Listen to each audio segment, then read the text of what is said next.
Movies can have a lasting impression on you and bring back great memories. Certain images you will always remember. Things that have been with me all my life and keep getting added to with every movie I see. I will turn this place into the fucking Wild Bunch if I think you are fucking with me. E.T. phone home. This is the end of your rotten life, you motherfucking dope pusher! You gotta be fucking kidding. Welcome to My Cellular Heart Podcast, Season 4, Episode 155. This is a podcast where we take two films that live in our head and heart and bring them together over two episodes by one topic or theme. I am your host, Phillip Duke, and I am here with... his cousin, Chip. No, just kidding. No, this is Brandt. Happy to be here. Good, good. I'm glad to have you. Yes, Chip had a busy week. He went and saw the Backstreet Boys and with his wife, and they bought like fourth row tickets, and then they went to the fair, and so they're doing the fair every day of the week and all this stuff. So, but yes, thank you, Brandt. Brandt has been on the show before, which we did Spy Who Loved Me, and we did the Allied Forces, and we did Gangsters.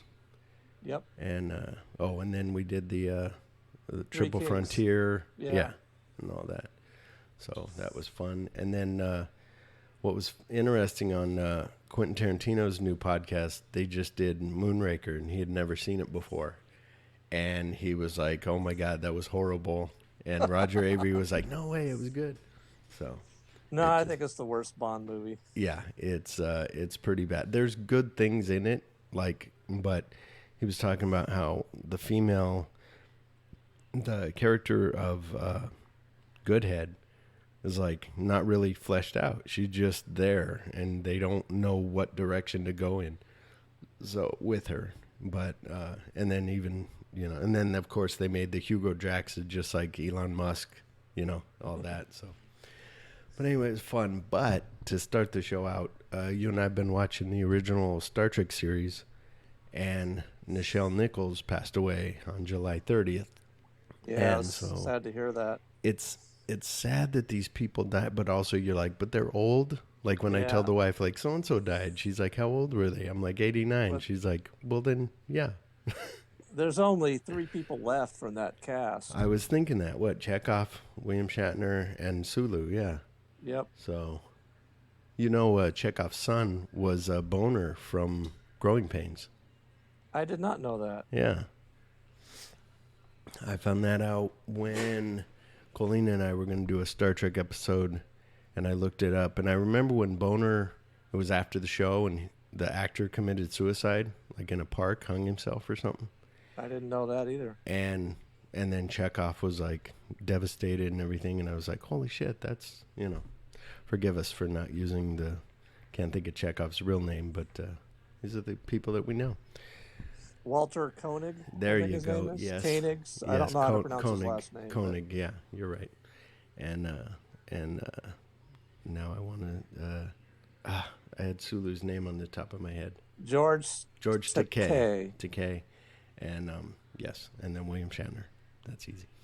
Also, so you've heard me talk about Tim Martin and Dark Sales Productions, and they're making short films, and yeah.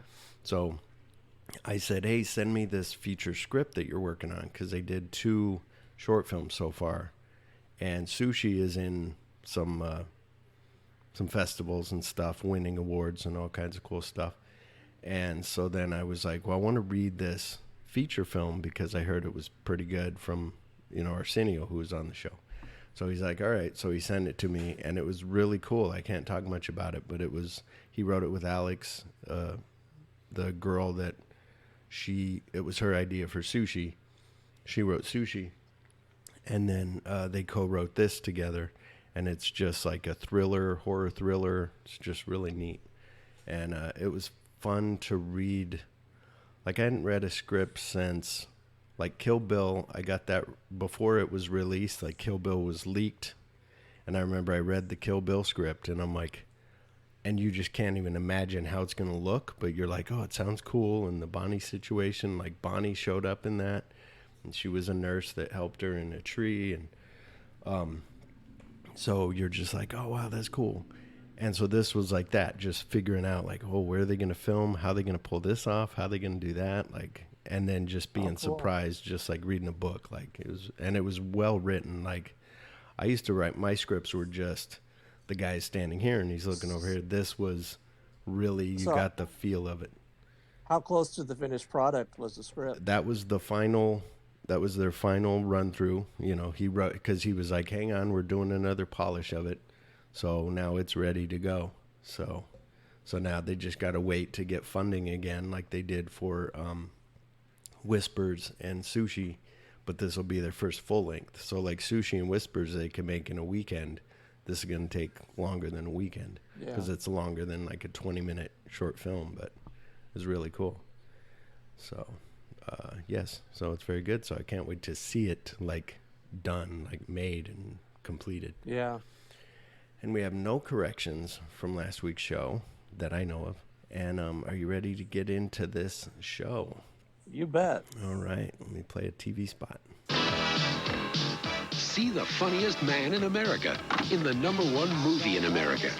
I gotta hand it to you guys. If anything, you are extremely polite. I don't know what you teach these fellows, but they're not just regular cops. Police! You're all under arrest!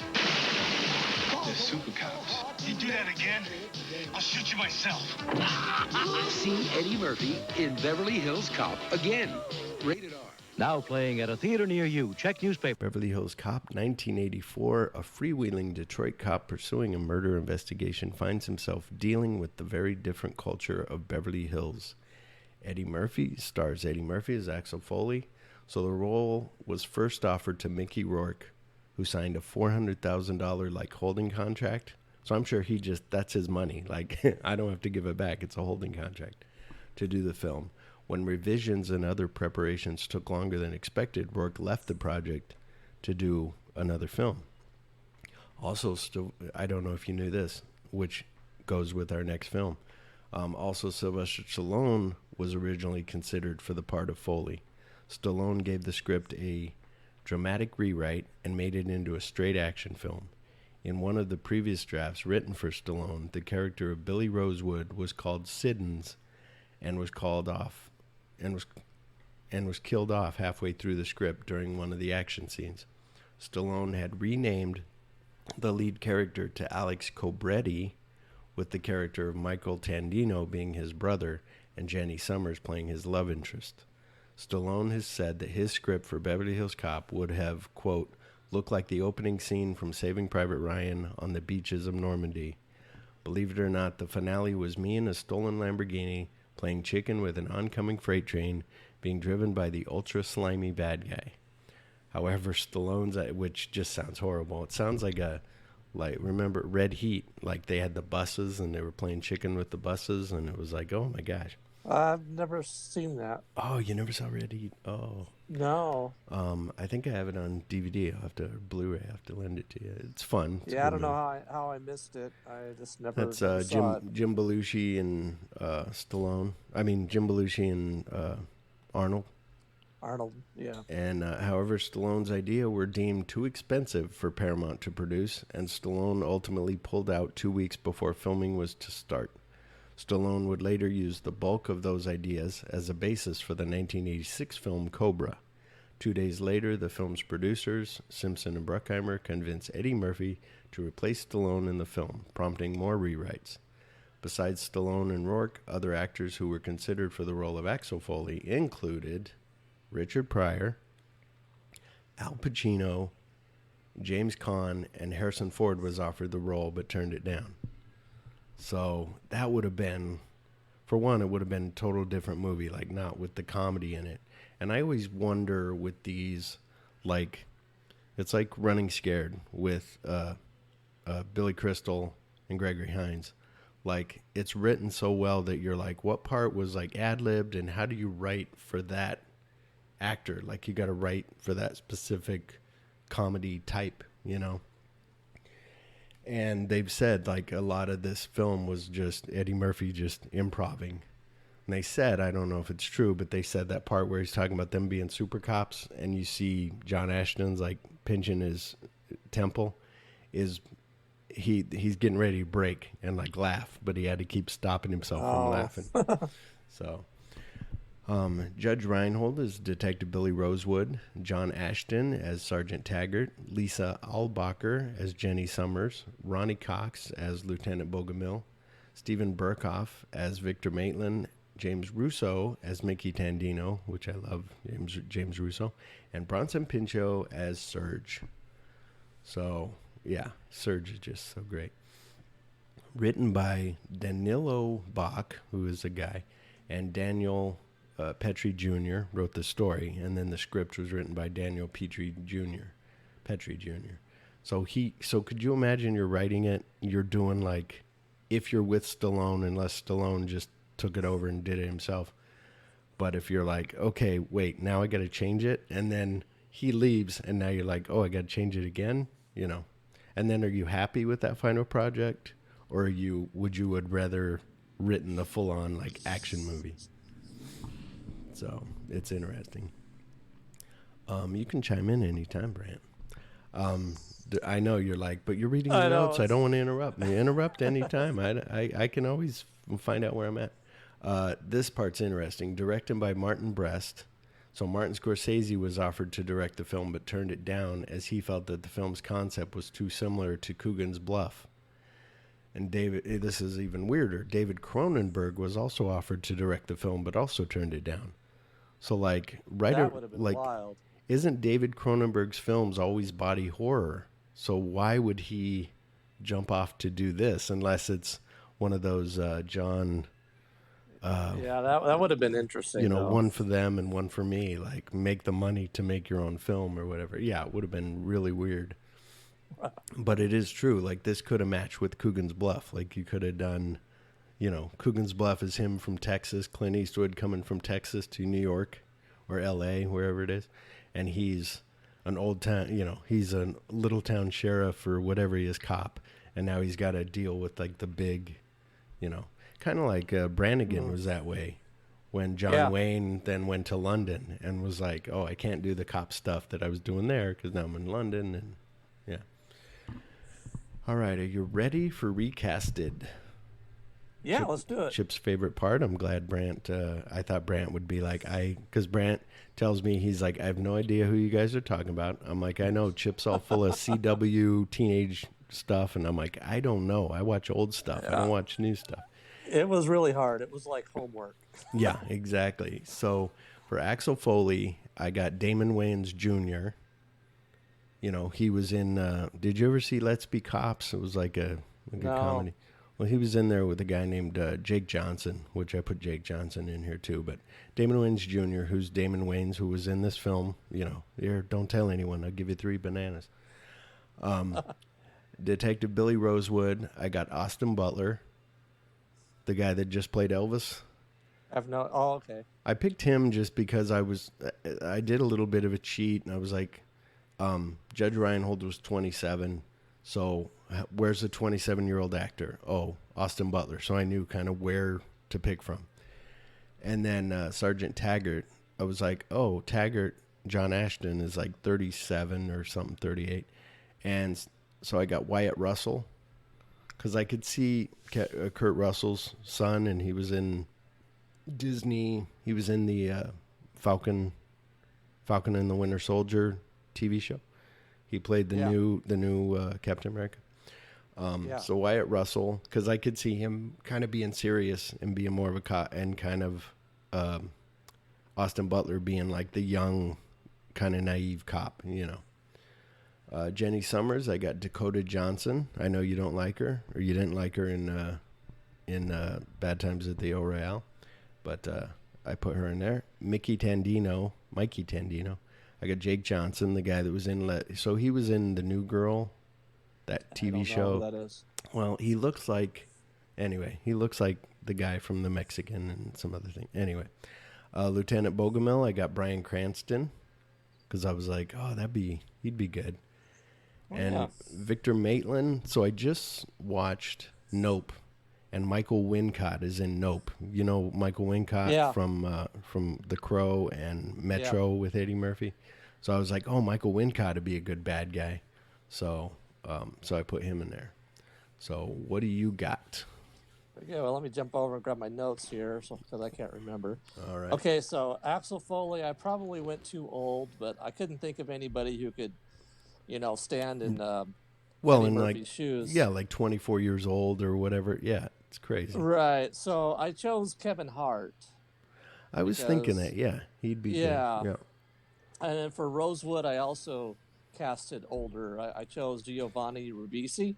Oh, yeah. Yeah, that'd be good. Because he's kind of got the same boyish kind of like features and everything. For Taggart, I got David Harbour.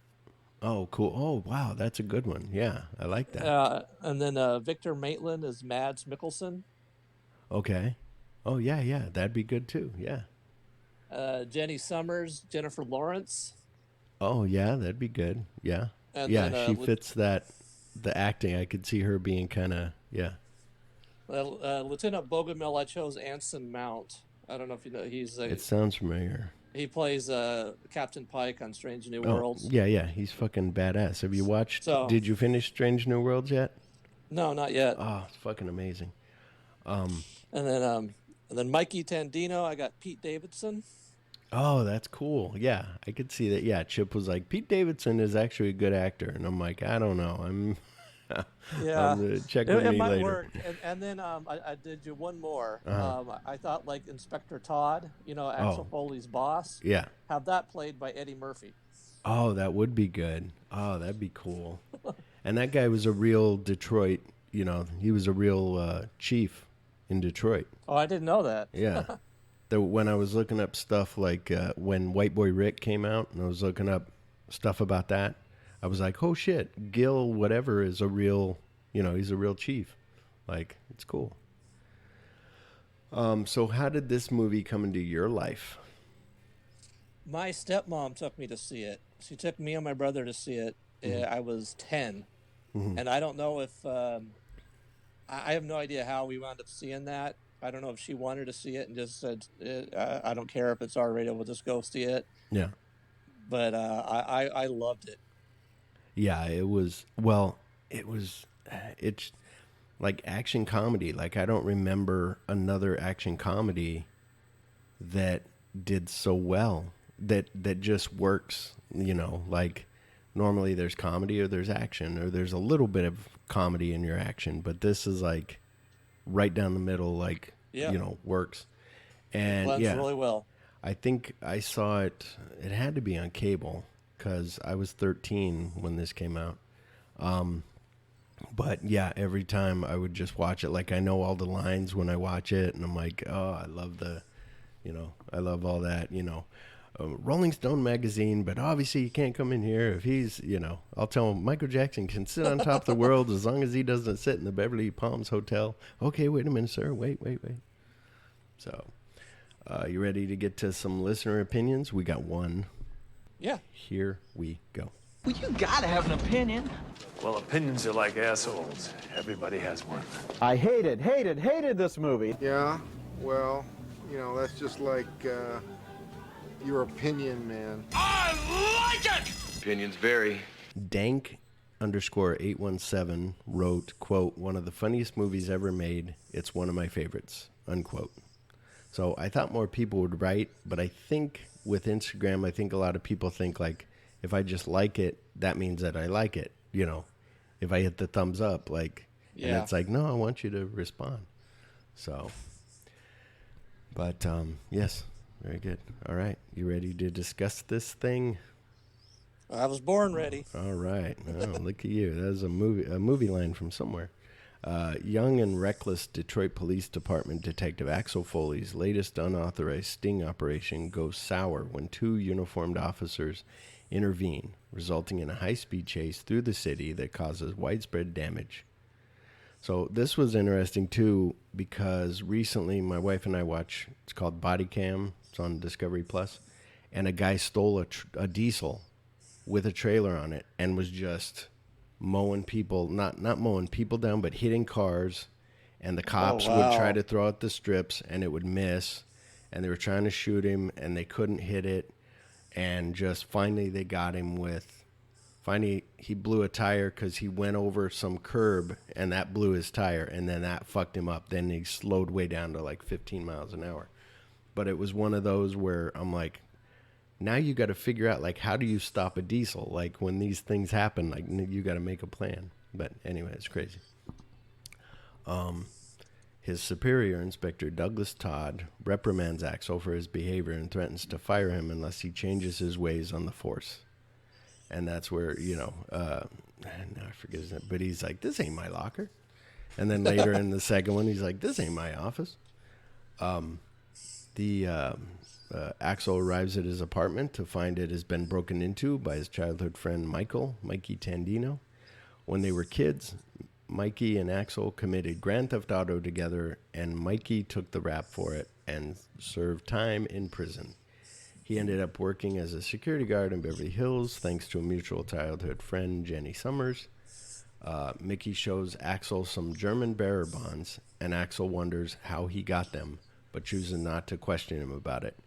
So I always remember the way he's like, they're bonds, they're bearer bonds. Like, his delivery of that just sticks with me all the time. Like, they're bonds, they're bearer bonds. But I love James Russo. He was in Django Unchained. He was in the beginning of Django Unchained when they have the slaves and they're bringing them.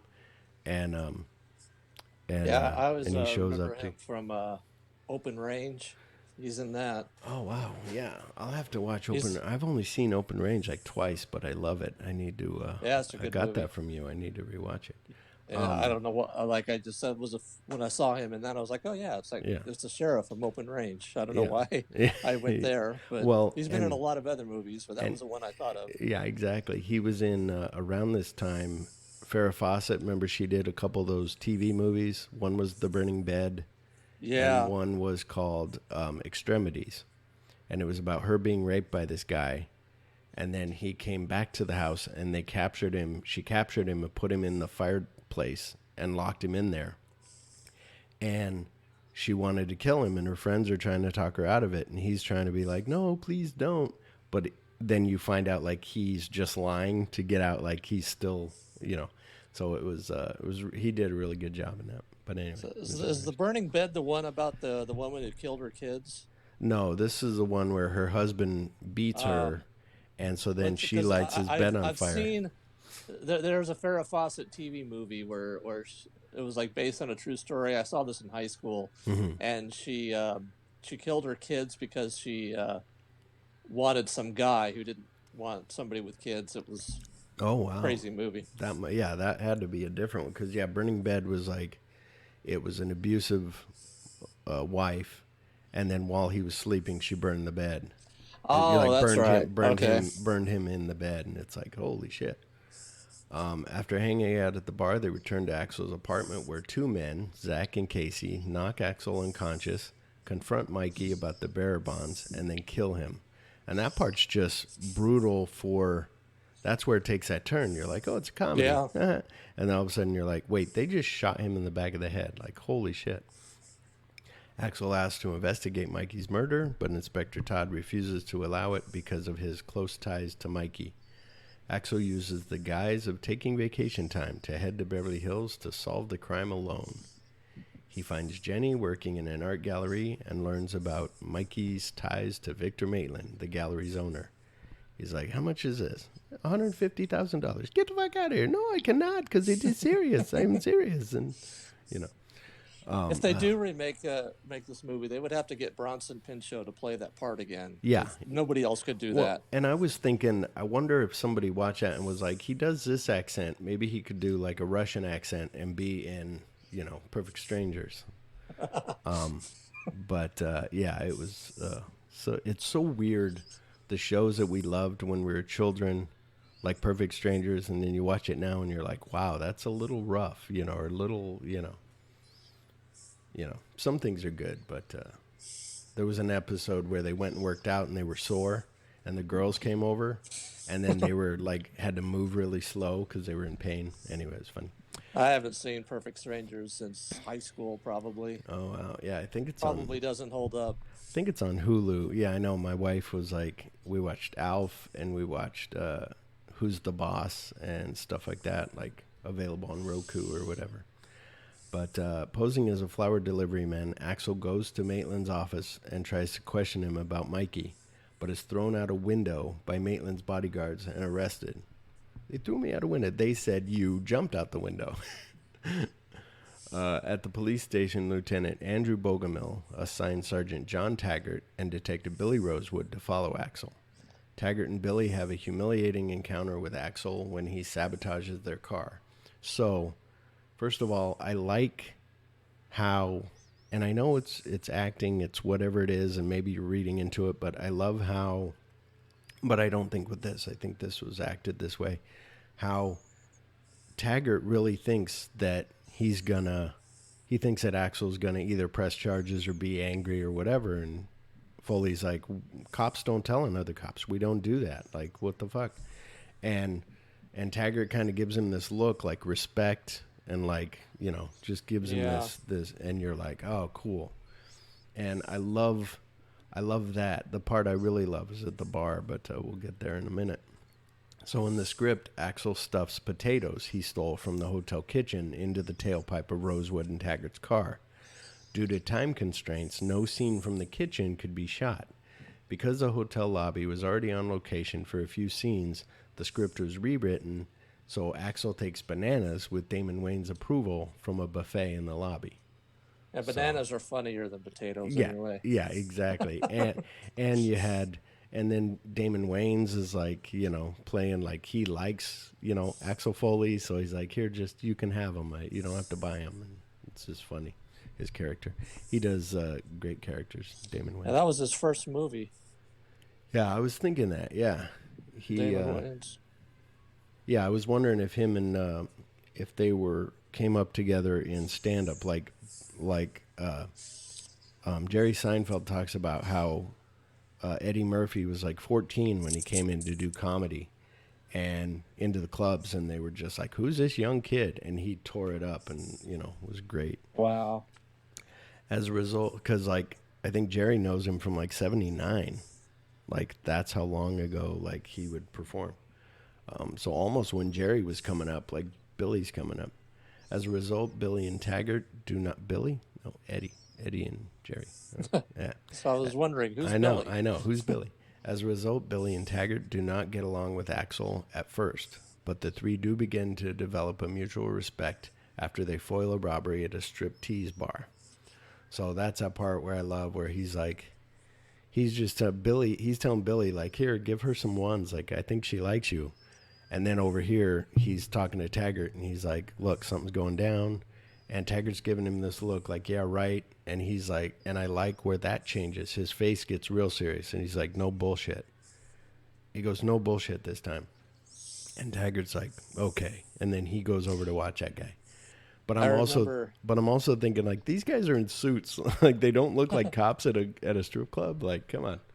When I was telling you, I saw the movie in the theater with my stepmom, and she put her hands over my eyes for the in the strip club scene. Yeah, for the side boob. I was like, yeah, I was trying to like peek through her fingers, you know. Yeah. When I was really young, and I kind of remember this, but it's from my mom and dad telling me, there was a woman on TV in a bathtub, and I guess I went up to the screen and tried to look down into the bathtub to see her naked. And they're like, what are you doing? I go, trying to look in the bathtub. They're like, you can't, TVs don't work that way. I'm like, dang. On the trail of Mikey's killers, Axel sneaks into one of Maitland's warehouses, where he finds crates full of coffee grounds, which he suspects were used to pack drugs, while covering their scent from police dogs. He also discovers that many of Maitland's crates have not gone through customs. After being arrested again, this time after a battle with Zach at Maitland's country club, which is, Axel admits to Bogomil that Maitland must be a smuggler. I love that too, where he gets up in his face. He's like, don't get in my face. And he just throws him over that buffet table. And then the guy just looks at him like, wait a minute, like, I'm still disoriented. Wait a minute, what happened? Who threw me? And he's got shit all over his face. It's hilarious. But Police Chief Hubbard, who has learned of Axel's ill-advised investigative actions, orders that Axel be escorted out of town. So that's that part that Chip mentioned on the I was like, that was a good pull, Chip. I didn't remember that, where he's like, is this the man that, you know, at the Hero Club? And he's like, is this the man? And they're like, watch him. Can you hear me through walls? Yeah, you can hear through walls. Oh, shit. Okay. But also where he's like, did you guys get in trouble? They're like, yeah, we got 2 days pay, like Doc 2 days pay. And he's like, holy shit. Like, which was earlier, but, however, Axel convinces Billy to pick up Jenny instead and take her with them to the warehouse where a shipment is due to arrive that day. So, but first but before this part, he goes to the bonded warehouse. And that's where he's like, he's like, this guy gave me a match. You give him a match? Yeah, he gave me oh shit, and he's like, we're going to start with this crate right here. And then he's like, work faster. Is that your Porsche outside? And the guy's like, no, it's not my Porsche. I don't know whose it is. So Axel and Jenny break into, and I also like how Billy is thinking, like, do I go in? Like, do I not? Like, should I? He's like, am I going to get in trouble? Like, Axel and Jenny break into the warehouse and discover several bags of cocaine inside a crate. Before Axel can get his newfound evidence to Billy, Maitland and his associates arrive. Sorry. Maitland takes Jenny and leaves Axel to be killed, but not before Zach admits to Axel he was the one who killed Mikey. So that's another thing where all of a sudden it gets serious, and he's like, I should have killed you too. And Axel's just staring at him like I want to kill you. I always wonder why they didn't try to kill Axel Foley when they killed his friend, because they left a witness. Yeah. Maybe at the time, maybe they didn't. Then there wouldn't be a movie. So. Right. But maybe they didn't know he was a cop. And maybe they were just like, knock him out. He just sees two guys. He doesn't know who they are, not knowing that, Mikey told him everything. And that Mikey was like, I love you, man. And he's like, okay, this is my buddy. I got to go take revenge. After some hesitation, Billy enters the warehouse and rescues Axel during a brief gunfight in which he kills Casey. Taggart tracks Axel and Billy to Maitland's estate, where he joins the two in their effort to rescue Jenny and bring Maitland to justice. So he's like, no, you can't do that. And he's like, look, the door's open. I'm walking through it. And he's like, all right, hang on. Let me get my shotgun. Together, the trio wipe out a number of Maitland's men, including Zach. With Bogomil's help, Axel then fatally shoots Maitland and rescues Jenny. Bogomil fabricates a story to Hubbard that covers for all the participants without discrediting the Beverly Hills PD. Realizing that his exploits while on vacation are likely to get him thrown off the Detroit police force, Axel requests that Bogomil straighten matters over with Inspector Todd. When Axel mentions the possibility of setting up shop as a PI in the Beverly Hills, Bogomil nervously agrees to wipe the slate clean for him. Later, Taggart and Billy meet Axel as he checks out of his hotel and pays his bill. Axel invites them to join him for a farewell drink, and they accept the offer. The end.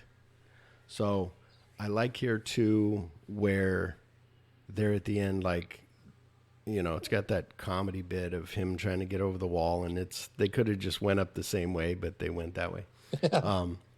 But also, Axel doesn't know the layout of the house, so he's like, go that way. I like that it is serious there at the end. Like, you get this. I wonder, now that I'm thinking about it, I wonder that bad guy is in Rambo, First Blood Part 2. I wonder if Stallone had already hired him and then, for that, and then wasn't able to do Beverly Hills Cop, and then was like, but I want that guy in Rambo. I don't know. Just a thought. I don't know. And just on a side note, because I'm thinking about it. So James Cameron wrote like Rambo with Stallone. He wrote 3 films right there together, like The Abyss and something else. But anyway, he had 3 films that he was writing. It was crazy around that time. Excuse me. Anyway, okay. Adjusted for inflation, it is the third highest grossing R-rated film of all time behind The Exorcist and The Godfather. For nearly 2 decades, Beverly Hills Cop would hold the record for having the highest domestic gross for an R-rated film until 2003, when it was taken by The Matrix Reloaded. And on November... Yeah, they never make R-rated movies anymore. It's like if they remade that movie, it would probably be PG-13 and not as good. Yeah, well, it's the same thing with... Go ahead, sorry. No, I was done. No, it's just like Deadpool comes out and people are like, oh, I don't know, you're doing an R-rated superhero movie, but it worked, and people are like, oh, wait, maybe this is what people want, On November 14th, 2019, Deadline Hollywood announced that Paramount Pictures made a one-time license deal with an option for a sequel to Netflix to create the 4th film. In April 2022, Mark Malloy was announced as a writer's director, while Will Beall penned the script. So in this one, it would be where it would be Axel's son, is what some people said. And because, like now he's older. And so, but I could see it being almost like they did with the Shaft movie, and then they did it with the newest Shaft movie. But with the one with Sam Jackson, they had Richard Roundtree was his father. The original John Shaft was his father. And then in the newest one that they did, it was Richard Roundtree, Samuel Jackson, and Samuel Jackson's son. And they're all like fighting crime. So like, I'd like to see that. Like not Will Smith just be like a side character, but be like helping his son investigate, maybe teaching his son, kind of like Billy Rosewood, kind of like teaching him like that. Is there something you can say, yes, Philip, that's a great idea, or no, Philip, that yes, sucks? Philip, that's a great idea. Now I know you're lying.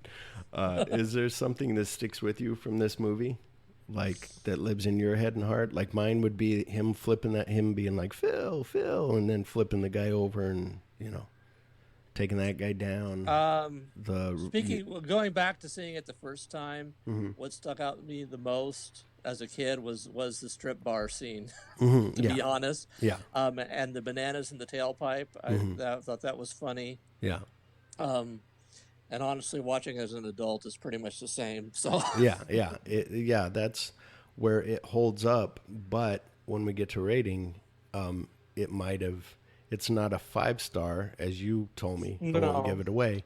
But 5 stars, like you and I said, is Terminator, the original, Tremors. I don't know. I can't think of any, but those. Predator, like, which by the way, I just bought Predator 4K, iTunes, $5. Wow. So I was like, sweet. Okay, reviews, Rotten Tomatoes, critical consensus reads, quote, the buddy cop movie continues its evolution unabated with this Eddie Murphy vehicle that's fast, furious, and funny, unquote. So I gave this movie 4.5 out of 5 hearts, celluloid hearts. What do you give it? I gave it 4 hearts. Okay. That's where I was like, and I don't know why, but after getting done watching it this morning, I was like, yeah, it's 4.5. There was no question, which is weird because you would be like, well, just make it 5, but, so no, it's not good enough to be 5. 5 is just like perfect. Yeah. But it is good. It mm-hmm. is really good, and it still holds up. The comedy and the action and the seriousness. They blend it all together really well. Yeah. Nothing seems out of place in terms of the tone. Yeah. And it holds up, and the tone isn't too. I forget what movie I was watching where the tone was all off, and you were like, "Is this a comedy or a serious movie?" Like you couldn't figure it out. So they did that good. Yeah. But yeah, it's. And then the sequel. I like the sequel. That's one that I really remember. That I remember a lot because that was right in my, I was 16 when that came out, and I'm like, holy shit. And see, that's when you were 13 when that one came out. I was 13 when the first one came out. But it But yeah, that Tony Scott directed. And then that third one was okay, but I told Chip, I go, you should watch it. It's on Paramount Plus. Chip's like, no. They had an amusement park that's can't even take a real name because it's a stupid, made up amusement park. And then you got, Steven Spielberg and George Lucas and them in there. And I'm like, okay, I hear you. Yeah, I plan on watching the sequels because they're on Paramount Plus. Yeah. I remember liking 2, but I don't remember it. Yeah, I remember not liking 3, but I don't remember that either. So. Yeah, I remember. I think when I saw 3, I was like, oh, it wasn't as good. But I rewatched it last year, and I was like, oh, this isn't as bad as I thought. Like, it's okay. It's good. Yeah, I had the vinyl of the soundtrack for Beverly Hills Cop 2, and I would play, like, Shakedown all the time, Bob Seger's Shakedown. Yeah. Are you ready? Are we done with the wrap-up? Are you ready for Phil's film favorite of the week? Yeah. All right. It's Nope, which I said I saw from 2022. Me and the wife went and saw it, which it's about residents in a lonely gulch of inland California bear witness to an uncanny, chilling discovery. So this is done by Jordan Peele, who did Get Out and Us. Did you ever watch? You watched Get Out, but did you watch Us? Yeah, I never watched Us. Okay. I think they're on HBO Max, but I know you don't have that right now. But his direct, so the wife didn't want to see this because it's like sci-fi kind of thing, and she was like, But then she surprised me with like, hey, buy those tickets for that movie. And I'm like, oh, you want to go see it? She's like, yeah. So I'm like, okay. So we went and saw it, and then she, reclined the seat and went to bed. And, she started watching, and she's like, no, I'm good. And I was like, oh, man. But it was really cool. But I give it 4 hearts. But maybe if I saw it again, I'd up it or I'd down it. But it was really cool. Just the premise of it was clever. The directing of it was, the look of it was beautiful. And then even Universal opened up like a little carnival type thing like that they have next to their horse breeding place. So it's really cool. But you have anything you've watched recently? Any movies or I've TV been watching show? a lot of Night Court and Star Trek. Where do you find Night Night Court? Where'd you find Night Court at? On Freevee. They got have ads.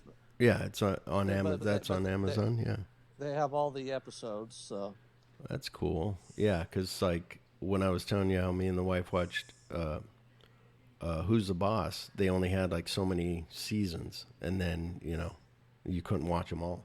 So, but yeah, that's good to know. They also have on Roku. I think it's Roku. They have all the Batmans, the 66 Batman. Like they have all of those, so those are always fun. But Chip and I will be back on August 12th for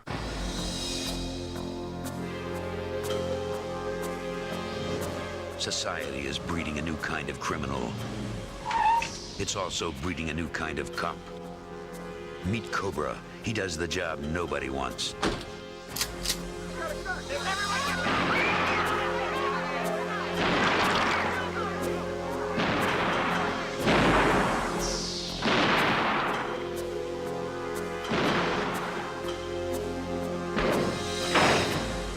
Unnecessary deadly force.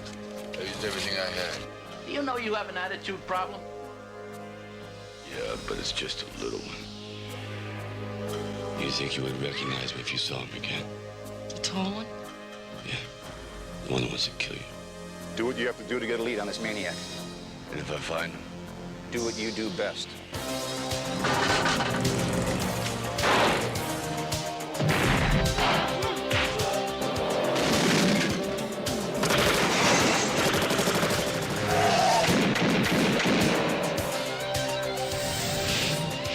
Stallone is Cobra,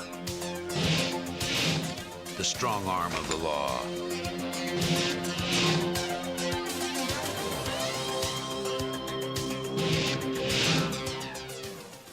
That's right, from 1986, it's Cobra, Marion Cobretti, bum bum bum.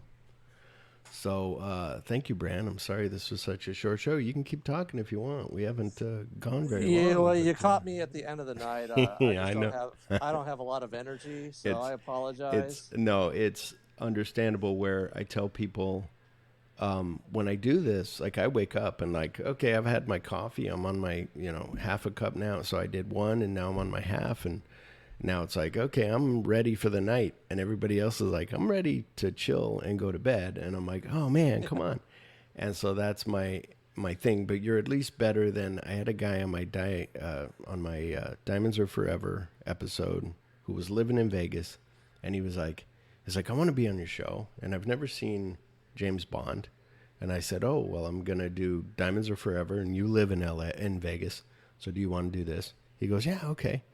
So he does it, and it was just me talking and him like he was in a movie theater lobby where he went to get quiet because he didn't want to talk because he had a roommate. Anyway, it was this whole thing. And when people listened to that, they were like, it didn't even seem like you had a host. Like nobody said anything. And I'm like, I remember that show. Yeah. And I'm like, well, I thought he would be better, but he was just like, So, but that was one where he was just like, he's chewing on ice. Not everybody can be golden-tongued like you, Phillip. Well, thank you for that. But yeah, sometimes I'm not golden-tongued and I'm sitting there going, what's that movie? And Chip and I are sitting there trying to think. And I'm like, Chip, grab your fucking phone while I'm trying to think and help me. I was literally a professional radio DJ. And so what's my excuse? Yeah, well, I was going to say on the first episode, if you go back to Brandt's first episode, which was the gangster one, was that the one? Yeah. He was like, I'm like, what's your favorite movie? And you were just like, and there was like dead air. And you were like, I should be better at this. I don't know. And yeah, I'm like, I remember that. Yeah. It's like, no, it's fine. I didn't like, sometimes I hit him like Chip, I'll ask him something and Chip will be, but also it's that thing of, like you said, with Chip and I've been doing it long enough where now we have this where it just flows good. Yeah, you got a really good rapport going with him. So I told Chip, I said, the thing with I said at the end, I have a thing that says wrap up after we review it and everything, like wrap up. And I said, at first, long time ago, I wrote stuff in there to like read some kind of fancy like review that I would write. And then all of a sudden, now it just comes to where Chip will just talk and we just kind of end up naturally wrapping up the show. And it's like, okay, cool. So it works. But thank you, Brandt, for that. And yeah, I hope you watch Cobra. I know you're going to have to rent it. But have you seen Cobra? No. You've never seen Cobra? Never seen it. Oh, it's, it's 80s and it's Stallone and it's Canon Films. So be ready. Canon Pictures. What? Yeah. I take that back. I think I did see that. Yeah, it was him and Bridget Nielsen. Yeah. Like she witnessed the murder. I would have been 13. Mm-hmm. We rented it, and I remember now. I have seen it. I just don't remember anything about it. So I'll have to watch it again. I watched it semi more recently, but the biggest thing I remember is always that knife. That guy had that knife with like the grip, had a weird grip on it. But anyway. And at the time you're like, oh, Bridget Nielsen's hot. And now you're like, oh, she's not hot. I haven't seen her. She had problems later in life, like became addicted and, was just all kinds of weird stuff. But she's still alive, but it's just weird that people who were like, she's in Rocky IV, she's in Cobra, and you're like, oh, she's going to be going, and Beverly Hills Cop 2, and then all of a sudden just nothing. So... But all right, everybody. Oh, and Red Sonja, of course. We can't forget that. Certain movies stick with you. They stay in your head and heart forever. So from all of us at My Cellular Heart, keep watching movies. What do you have to say? You have a movie line? You have something? You have a Stallone? You got an impression? I want what they want. And everybody who went over there and spills their guts wants for our country to love us as much as we love it. That was my Rambo 2. Oh, I can't top that. Oh, okay. Well, everybody's like, why is he talking Rambo 2? I thought they were doing Cobra. I'm the disease. You're the cure. I'm the cure. You're the disease. Yeah, whatever. Anyway, messed it up. That'd be a different movie. You have him be a bad cop. Yeah, there you go. All right. Thank you, everyone. Goodbye. Say goodbye, Brandt. Bye. Say goodnight, Gracie. All right. Good night, Gracie. Hey. Ba-dum-bum, ba-dum-bum. Wah.